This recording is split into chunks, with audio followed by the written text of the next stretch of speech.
Улсын хурлын дарга эрхэм гишүүдээ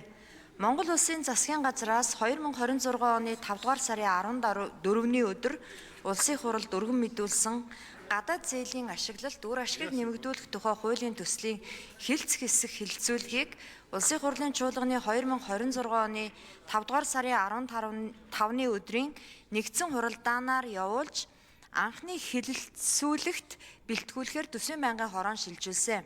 Төсвийн байнгын хороо 2026 оны 5 дугаар сарын 19-ний өдрийн хуралдаанаараа дээрх хуулийн төслийн анхны хэлэлцүүлгийг Монгол Улсын их хурлын чуулганы хуралдааны дэгийн тухай хуулийн 39-р зүйл заасны дагуу явуулж хуулийн төслийг зүйл бүрээр нь хэлэлцлээ.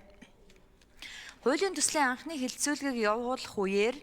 Улсын хурлын гишүүн Даад Цогтбаатар газрын тос боловсруулах үйлдвэр барих төсөл Эрдэнэ өрөнгийн усан цахилгаан станц барихыг дэмжиж байгаа ч хуулийн төсөл боловсруулж хэлэлцүүлэх нь зөв эсэх уг төслүүдийг хөгжлийн банкар дамжуулан санхүүжүүлэх боломжийн талаар Улсын хурлын гишүүн Дээд Жаргал сайхан төслүүдийг хэрэгжүүлэхийг дэмжиж байгаагаа илэрхийлж ажлын хэсэг гарган тухайн төсөл арга хэмжээнүүдийн гүйцэтгэлийн үйл явцтай газар дээр нь очиж танилцах нь зүйтэй бөгөөд төсөл батлагдсанаар гарах үр дагаврын талаар асуулт асуулж хариулт авсан болно.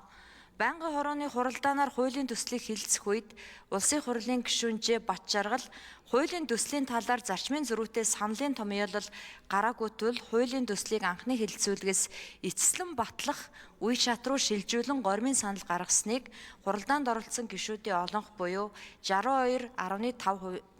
саналаар тэмцсэн болно. Улсын хурлын эрхэм гишүүдээ гадаад зээлийн ашиглалт үр ашгийг нэмэгдүүлэх тухай хуулийн төслийн анхны хэлэлцүүлгийг явуулсан талаарх Төсвийн байнгын хорооны санал дүгнэлтийг хэлэлцэн шийдвэрлэж өгөхийг та бүхнээс хүсье. Анхаарал тавьсанд баярлалаа.